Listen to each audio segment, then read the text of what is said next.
भारत का अफवाह तंत्र, ड्रेनेज सिस्टम ऑफ इंडिया,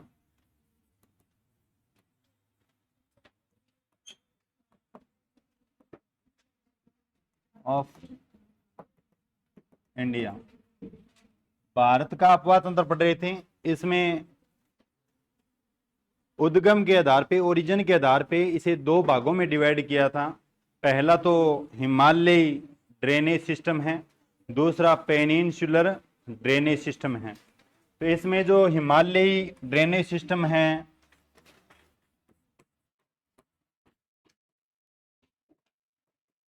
इसकी बात करें तो इसे अपने तीन भागों में डिवाइड किया था। पहला जो भाग था वो इंडस रिवर सिस्टम, ठीक है। दूसरा भाग था गंगा रिवर सिस्टम और तीसरा भाग है ब्रह्मपुत्रा रिवर सिस्टम।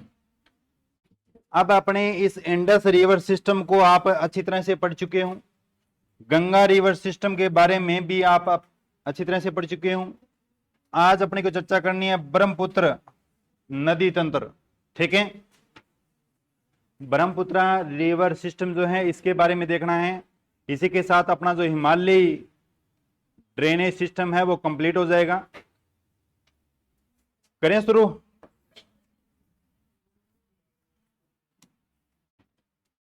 हेडिंग लगाओ ब्रह्मपुत्र नदी। ब्रह्मपुत्र नदी तंत्र, ब्रह्मपुत्र रिवर सिस्टम। देखो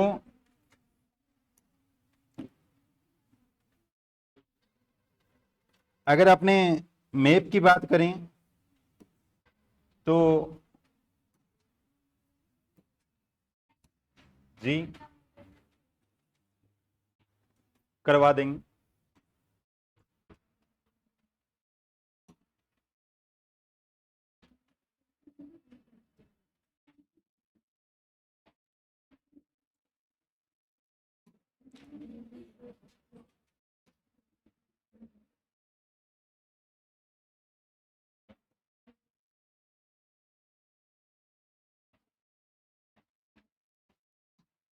इसमें देखो आपने गंगा नदी को पढ़ा था, यहां से गंगा नदी के बारे में इस तरह से आपने पढ़ा था। इसकी एक शाखा यहां जा रही थी। अगर अपनी बात करें तो गंगा नदी के बारे में आपने यहां पर पश्चिमी बंगाल में फरक्का नामक स्थान में दो धाराओं में बनी जाती है, एक तो हुगली है और एक जो बांग्लादेश में जाती है पद्मा कहलाती है, ठीक है। इससे पहले जो वेस्ट बंगाल में बहती है तो भागीरथी के नाम से इस शाखा को जाना जाता है। अब देखो एक इस गंगा नदी तंत्र में नेशनल वाटरवे, राष्ट्रीय जल मार्ग, इसका ध्यान रखना। अगर नहीं लिखा है आपने तो लिख लेना। राष्ट्रीय जल मार्ग जो है पहला नेशनल वाटरवे, राष्ट्रीय जल मार्ग नंबर 1, भारत का जो पहला राष्ट्रीय जल मार्ग है वो इलाहाबाद से लगा के और वेस्ट बंगाल के अंदर जो हल्दिया स्थान है, ठीक है, इलाहाबाद से लगा के और वेस्ट बंगाल में हल्दिया, यहां तक ये जलमार्ग फैला हुआ है। इलाहाबाद से हल्दिया तक मैं बात कर रहा हूं गंगा नदी की, ठीक है। यानी भारत के अंदर अब तक 111 राष्ट्रीय जलमार्ग घोषित हो चुके हैं, ठीक है। इनमें से आपको शुरुआती जो 5 हैं इनका अपने को ध्यान में रखना है। तो शुरुआती 5 के अंदर पहला जो आता है या 111 में जो पहला आता है भारत का नेशनल वाटरवे, वो है हल्दिया से लगा के और वेस्ट इसमें इलाहाबाद तक, या इलाहाबाद से लगा के हल्दिया तक। इलाहाबाद यूपी में आता है और यहां पे हल्दिया है वेस्ट बंगाल में। और इसकी जो लेंथ है ये है 1620 किलोमीटर, 1620 किलोमीटर, ठीक है। भारत का सबसे लंबा राष्ट्रीय जलमार्ग जो है वो यही है, 1620 किलोमीटर लंबाई है। इलाहाबाद वेस्ट इलाहाबाद यूपी से लगा के और हल्दिया वेस्ट बंगाल तक गंगा नदी के ऊपर निर्मित है। ठीक है, लॉन्गेस्ट नेशनल वाटरवे। ठीक है, ये हो गया कंप्लीट। इसके बाद में देखो अपनी बात करें थे ब्रह्मपुत्र नदी की, तो ये जो ब्रह्मपुत्र रिवर है इसकी यदि ओरिजिन की बात की जाए तो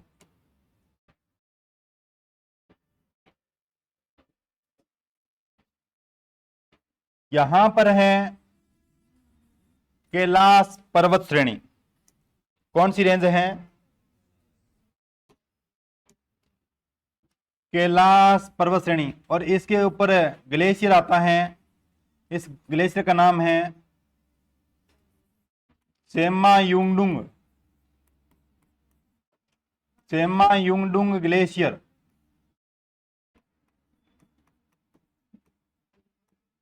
सेमा युंगडुंग ग्लेशियर। ठीक है, यहां से एक नदी निकलती है और इस तिबेटियन जो प्लेट्यू है इससे नॉर्थ में होती हुई आगे ये नामचा बरवा जो पर्वत श्रेणी है यहां से यू टर्न लेती है। पहले नामचा बरवा पर्वत श्रेणी यहां पे बताई थी मैंने आपको। यहां से ये नदी जो है ये इस तरह से यू टर्न लेती है और आगे यहां पर एक मैंने पास बताया था अरुणाचल प्रदेश में यांग याप पास, इस पास से होते हुए इंडिया में प्रवेश कर जाती है और इंडिया में प्रवेश करने के बाद में ये असम में जाती है और असम में प्रवेश करने के बाद ये जो नदी है आगे बांग्लादेश में चली जाती है और बांग्लादेश में जाके ये जो गंगा की सहायक है या ये गंगा की जो शाखा है जिसे आपने बांग्लादेश में क्या बोला था, पद्मा, इस पद्मा में जाके ये नदी मिल जाती है। ठीक है, चेमा युंगडुंग यानी तिब्बतीय जो क्षेत्र है कैलाश पर्वत श्रेणी है यहां से इस नदी का ओरिजिन होता है। असम से बहते हुए आगे ये बांग्लादेश में एंटर कर जाती हैं और बांग्लादेश के अंदर जो गंगा की एक शाखा थी जिसे आपने नाम दिया था बांग्लादेश के अंदर पद्मा, उस पद्मा में जाके मिल जाती है। ये है ब्रह्मपुत्र नदी। ये ब्रह्मपुत्र नदी जो है लगभग 3 देशों के अंदर बहती हैं, चीन, भारत और बांग्लादेश। कौन कौन से देश हैं? तो चीन, भारत, बांग्लादेश। चीन, भारत और बांग्लादेश। ठीक है,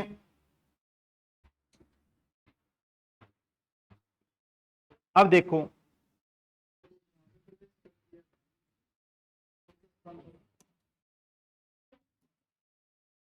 बताता हूं। अभी यहां पर है एक पास है यांग याप। जब मैंने महान हिमालय के दर्रे पढ़ाए थे उस टाइम बताया था ये यांग याप दर्रा। इस यांग याप दर्रे से भारत में प्रवेश करती है और इससे पहले यहां पर जो पर्वत श्रेणियां आती है ये पर्वत श्रेणियां हैं नामचा बरवा यानी नामचा बरवा पर्वत श्रेणियों की वजह से ये नदी जो है वो यू टर्न लेती है यहां पे। ठीक है, अब देखो अगर अपनी बात करें तो इस नदी को तिब्बत के अंदर एक नाम से पुकारा जाता है। तिब्बत में इसे कहते हैं सांगपो। क्या कहते हैं? सांगपो। क्यों कहते हैं? क्योंकि तिब्बत के अंदर इसके दाएं किनारे से राइट साइड से एक नदी आगे मिलती है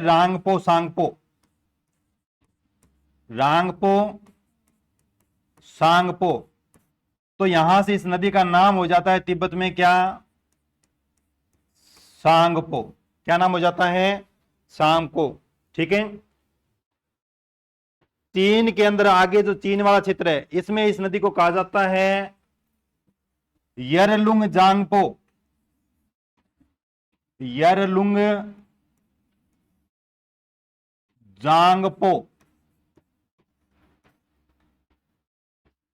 तिब्बत में तो नाम है इसका सांगपो। ठीक है, आगे चीन वाला जो मेन एरिया आता है तिब्बत पे वर्तमान में अधिकार किसका है? चीन का है। ठीक है, और चीन के अंदर इस नदी का नाम हो जाता है यरलुंग जांगपो। ठीक है, इसके बाद में अरुणाचल प्रदेश के अंदर इसमें एक शाखा आके मिलती है तो इस शाखा के बाद में अरुणाचल प्रदेश में इसका नाम हो जाता है दिहांग या देबांग। क्या नाम हो जाता है? दिहांग या देबांग, दिहांग या देबांग। इस ब्रह्मपुत्र नदी का जो ओरिजिनल नाम है ब्रह्मपुत्र, वो होता है असम के अंदर। असम में इसे कहते हैं ब्रह्मपुत्र। क्या कहते हैं? ब्रह्मपुत्र। इसके बाद में जैसे ये बांग्लादेश में एंटर करती है तो बांग्लादेश में इसका नाम पुकारा जाता है, क्या कहते हैं? जमुना। बांग्लादेश में इसे कहते हैं जमुना।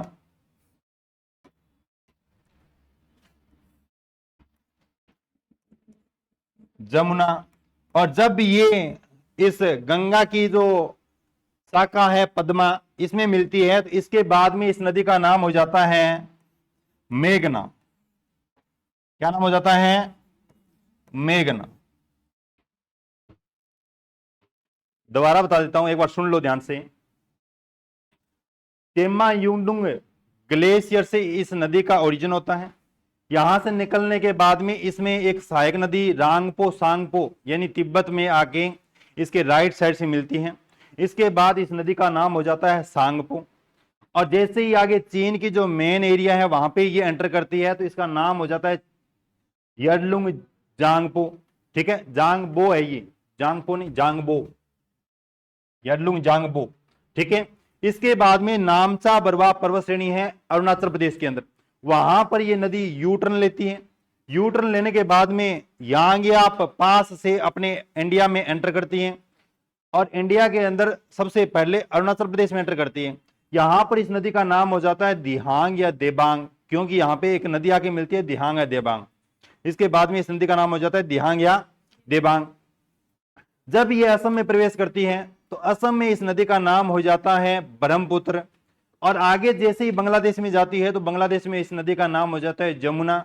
और जैसे ही ये गंगा की एक शाखा है पद्मा उसमें मिलती है तो इस नदी का नाम हो जाता है मेघना। ठीक है, ये अलग अलग नाम से इस नदी को अलग अलग क्षेत्र में पुकारा जाता है। बता दोगे?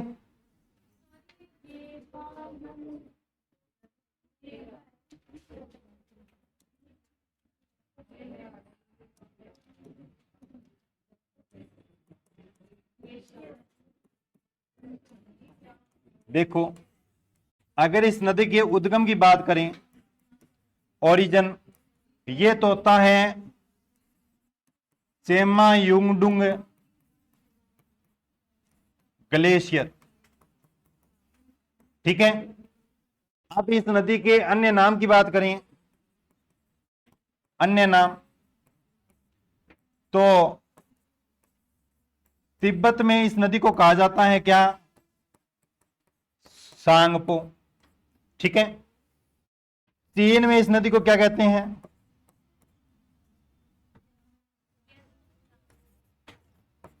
यरलुंग जांगबो।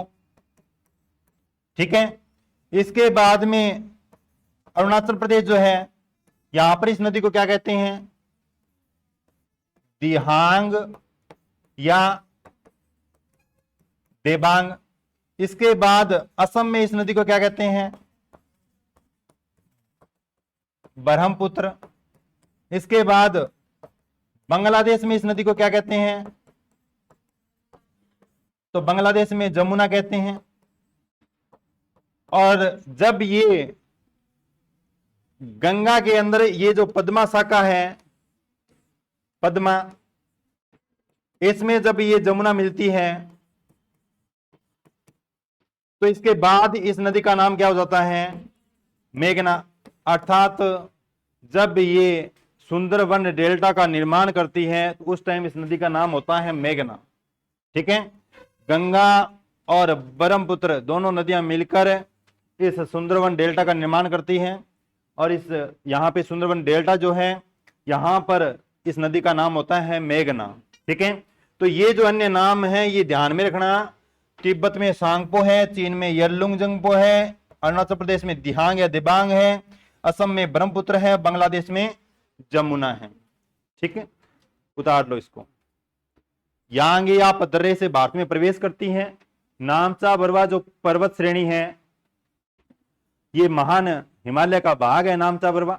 ठीक है, इस नामचा बरवा पर्वत श्रेणी से ये नदी जो है वो यू टर्न लेती है, ये थोड़ा सा ध्यान रखना।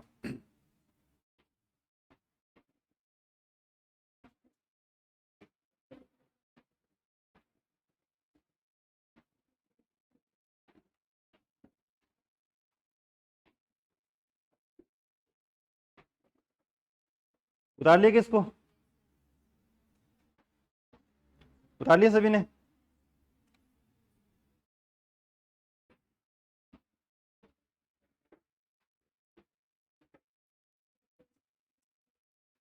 अभी आपने चर्चा की थी नेशनल वाटरवे नंबर 1 पढ़ा था, कौन सी नदी पर?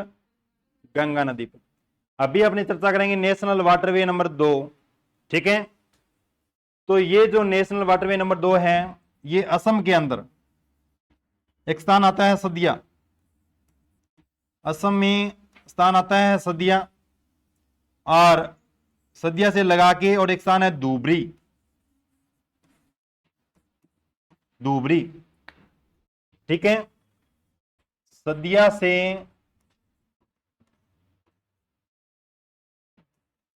धुबरी यहां तक ये भाग है असम में। ठीक है, और ये जो भाग है ये नेशनल वाटरवे नंबर 2 है, नेशनल वाटरवे नंबर 2 है। कौन सा? सदिया से धुबरी। ठीक है, कौन सी नदी पर है? तो ब्रह्मपुत्र नदी पर है। क्या? हाँ, असम के अंदर ही है, असम के अंदर ही है ये, सदिया से धुबरी के बीच में नेशनल वाटरवे नंबर 2। क्योंकि इससे पहले ये जो नदी है ये पहाड़ों से निकल के आती है, और वाटरवे का जो निर्माण किया गया है वो मैदानी क्षेत्र के अंदर किया गया है।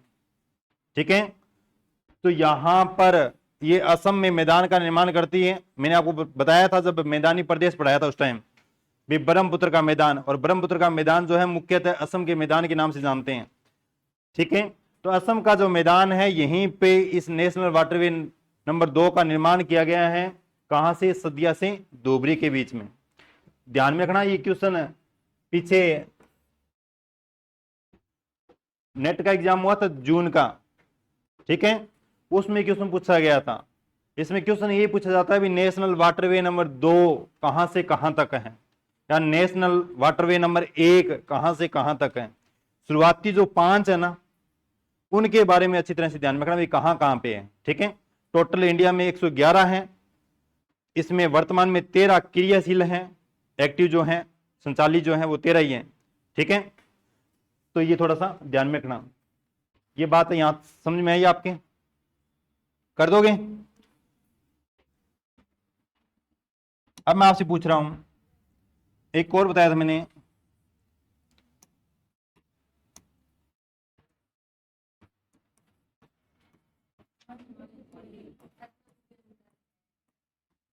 असम में है, मांजुली आइलैंड जो है कहां पे है? असम में है। किस नदी के द्वारा निर्मित है ये? ब्रह्मपुत्र नदी के द्वारा निर्मित है, ब्रह्मपुत्र नदी। ठीक है, कहां पर है ये? असम में आ गया, ब्रह्मपुत्र नदी आ गई। और विश्व का सबसे बड़ा नदी द्वीप है कौन सा? मांजुली। ठीक है, तो विश्व का सबसे बड़ा,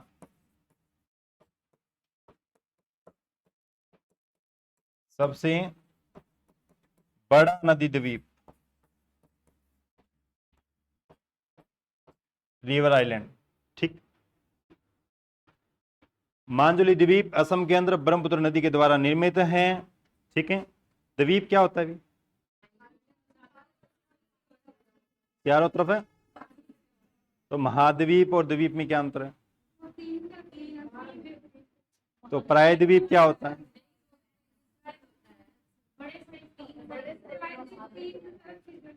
हाँ, यदि बड़ा क्षेत्र हो और जल से घिरा हो तो वो क्या है? महाद्वीप। अगर छोटा एरिया हो और जल से घिरा हो तो वो क्या है, आइलैंड।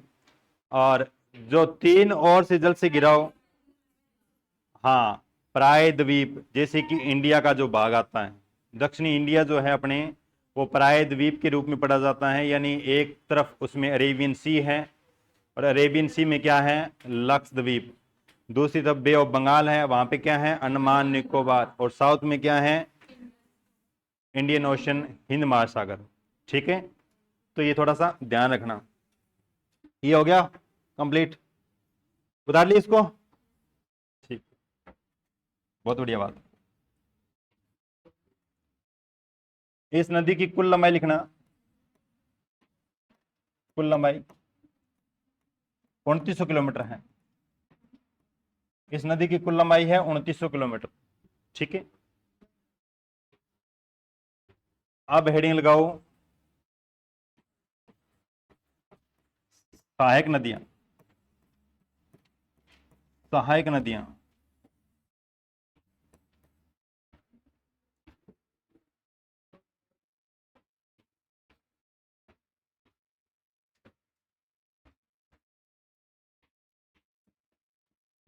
पहले लिखो राइट साइड से दाएं किनारे से।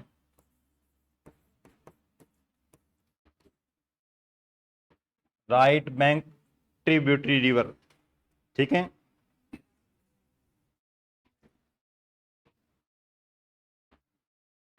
इसमें लिखना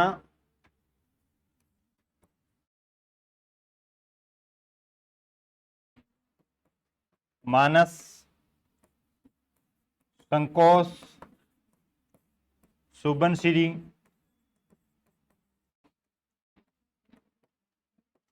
तीस्ता। मानस, संकोश, सुबनसिरी, तीस्ता, अम्मो,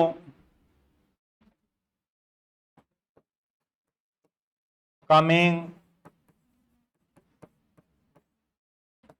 ये जो है इसके दाएं किनारे से इसमें मिलती है। ठीक है, मानस, संकोश, सुबनसिरी, तीस्ता, अम्मो, कामेंग। तीस्ता असम से निकलती है। ठीक है, अम्मो, कामेंग, मानस, संकोश, सुबनसिरी।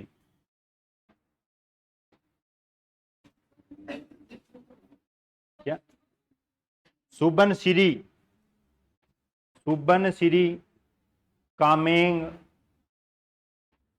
संकोश, मानस, अम्मो।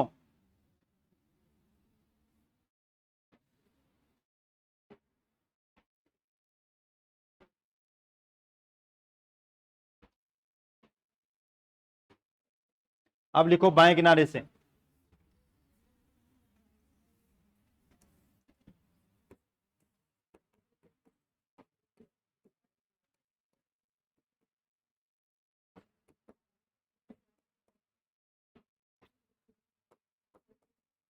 धनसिरी,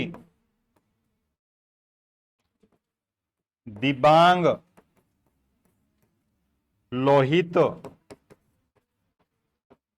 नदी। इसके ब्रैकेट में लिख देना खूनी नदी। इसे खूनी नदी के नाम से भी जानते हैं। ठीक है, हाँ, लोहित नदी, दिबांग, धनसिरी, मेघना।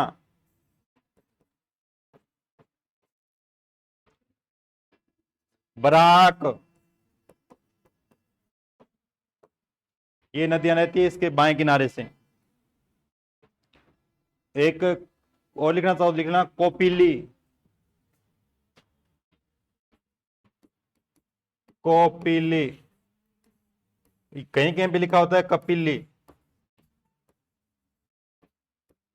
कोपिली या कपिली।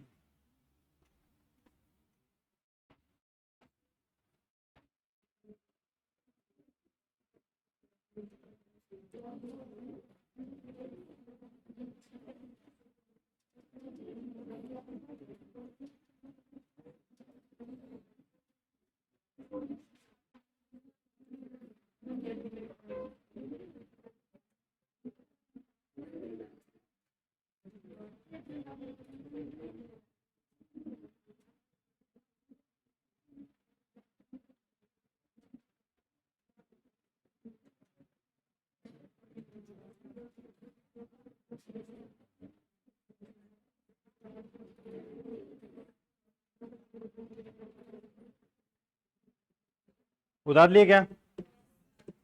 अब इनके लोकेशन देखो कहां कहां क्या क्या है।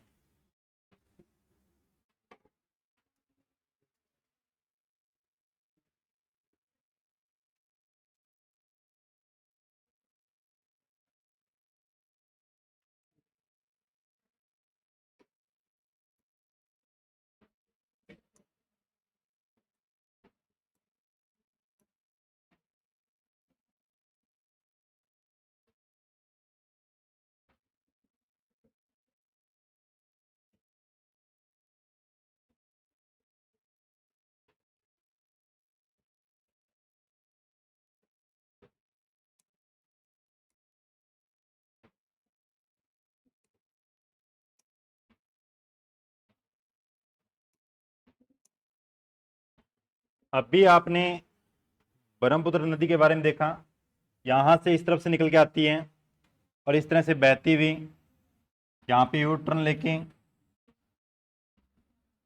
सॉरी, यहां से इस तरह से आगे असम में चली जाती है और आगे ये इस तरह से निकल जाती है।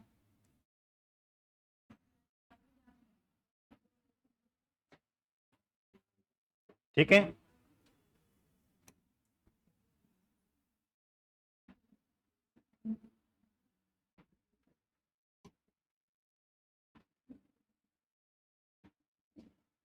देख लिया। अब यहां से एक बार क्वेश्चन ये पूछा गया था, अभी ब्रह्मपुत्र की कौन सी सहायक नदी है जो अरुणाचल प्रदेश से नहीं निकलती है, तो यानी कहां से इनका ओरिजिन होता है ये भी आपको ध्यान में रखना है। ठीक है। तो सबसे पहले बात करते हैं, सिक्किम में एक लेक आती है चोलामू लेक। सिक्किम में यहां पर एक लेक है चोलामू झील। यहां से एक नदी निकलती है सिक्किम से, वेस्ट बंगाल से होती हुई आगे चलकर इसमें मिल जाती है। यानी सिक्किम और वेस्ट बंगाल यहां पर बहती है। इस नदी का नाम क्या है? तीस्ता। किसकी सहायक नदी है ये? ब्रह्मपुत्र की सहायक नदी है। ठीक है। इसके बाद में ये देश कौन सा है? बांग्लादेश है। भूटान और अरुणाचल प्रदेश की, भूटान, ठीक है, सिक्किम और अरुणाचल प्रदेश की सीमा बनाता है। अब देखो तिब्बत से एक नदी आती है, तिब्बत से एक नदी आती है और इस भूटान से होते हुए असम में इस नदी में मिल जाती है। इस नदी का नाम है मानस। क्या नाम है? मानस। और इसी नदी के किनारे पे बना हुआ है मानस वन्य जीव अभ्यारण्य असम के अंदर। किसके लिए फेमस है? मानस सेंचुरी जो है वो किसके लिए फेमस है? हम्म। हाँ पूनम, मानस वन्य जीव अभ्यारण्य असम के अंदर है। मानस सेंचुरी जो है, वन्य जीव अभ्यारण्य असम में है। देख कर लाना ये किसके लिए फेमस है। ठीक है, मानस। इसके बाद में भूटान से एक नदी निकलती है और इसमें आके मिल जाती है असम में। इस नदी का नाम है संकोश। क्या नाम है? संकोश।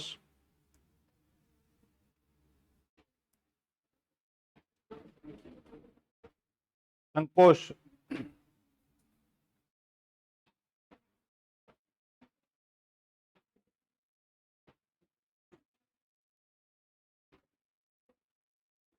यहां अरुणाचल प्रदेश से एक नदी निकलती है, निकलने के बाद में असम में जाके इसमें मिल जाती है। इस नदी का नाम है कामेंग। क्या नाम है? कामेंग। ठीक है। इस अरुणाचल प्रदेश से एक नदी और निकलती है और यहां पे जाके इसमें मिल जाती है। इस नदी का नाम है सुबनसिरी।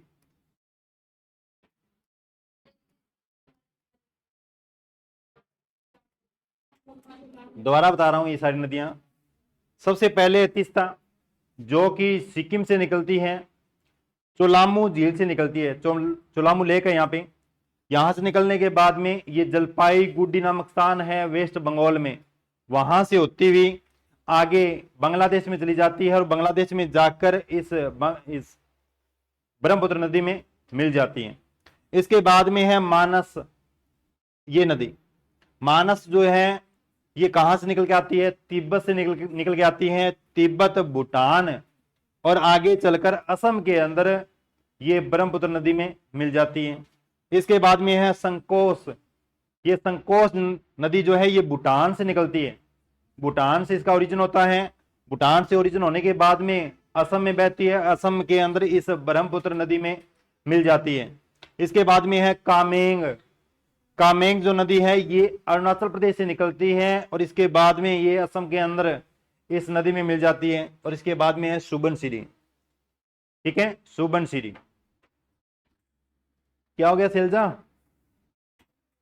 ठीक, ये तो थी इसके दाएं किनारे से यानी राइट साइड से। अब अपनी बात करते हैं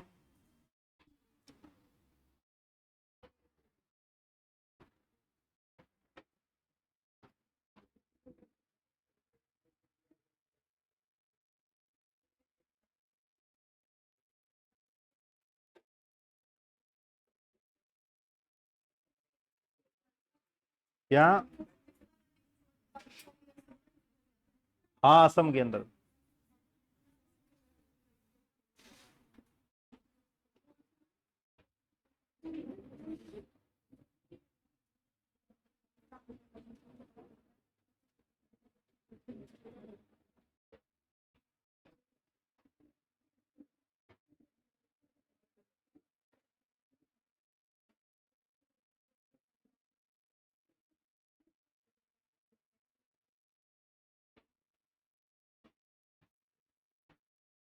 आगे लिखें।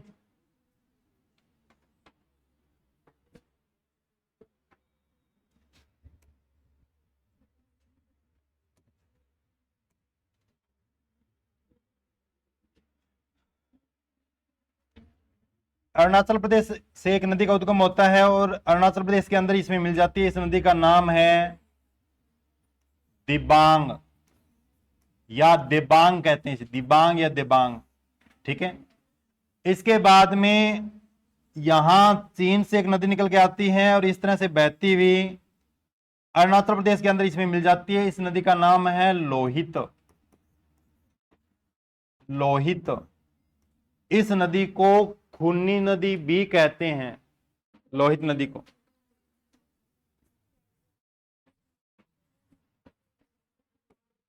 खूनी नदी बताता हूं। चीन के अंदर आप ये क्षेत्र पढ़ोगे, चीन के अंदर तो ये जो क्षेत्र है ये लाल मिट्टी का क्षेत्र है। ठीक है, चीन का ये क्षेत्र लाल मिट्टी का क्षेत्र है। जब यहाँ पे ये नदी बहती है तो इस जल के अंदर उस मिट्टी का प्रभाव देखा जाता है, तो इसका जो जल है वो लाल रक्त जैसा हो जाता है, इसलिए इसको बोलते हैं खूनी नदी। ठीक है, लोहित नदी। इसके बाद में नागालैंड से एक नदी निकलती है, नागालैंड से, और असम में जाके इस नदी में मिल जाती है। इस नदी का नाम है धनसिरी। क्या नाम है? धनसिरी। एक आपने पढ़ी है सुबनसिरी। ठीक है, धनसिरी। इसके बाद में नागालैंड से एक नदी निकलती है। नागालैंड के बाद में मणिपुर, मिजोरम, इस तरह से होती हुई बांग्लादेश में जाके और इस नदी में मिल जाती है।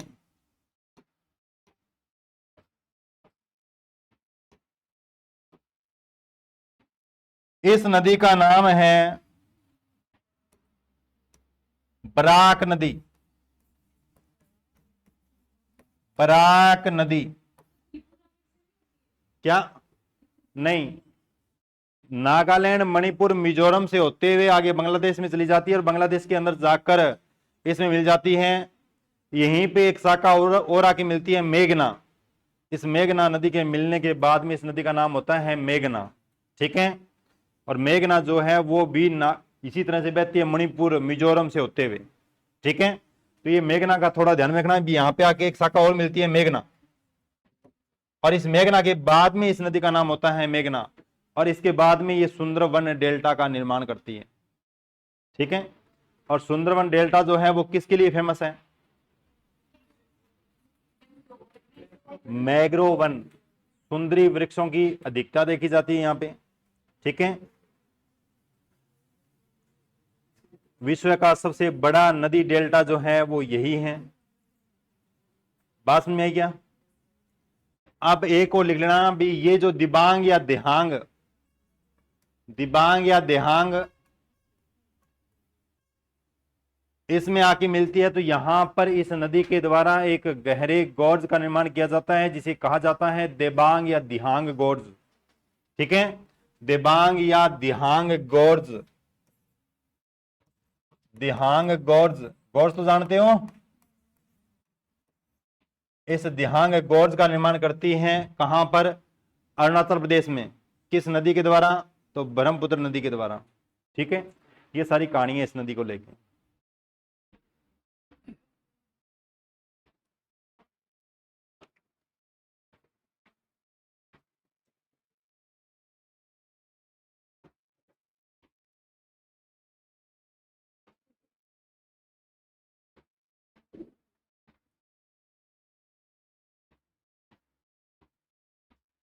एक तीस्ता की सहायक नदी और लिख लेना, रंगीत।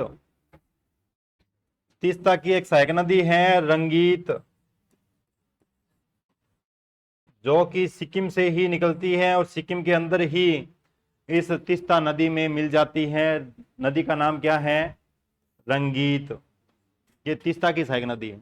ठीक है, और इसका जो उद्गम स्थल यदि लिखना चाहो तो लिख लेना, रथोंग हिमनद से निकलती है नदी। रंगीत जो नदी है ये सिक्किम के अंदर रथोंग हिमनद, रथोंग ग्लेशियर। ठीक है, तीस्ता नदी, चोलामू लेक, और ये रंगीत नदी, रथोंग हिमनद, तीस्ता की सहायक नदी। ये है आपकी ब्रह्मपुत्र नदी।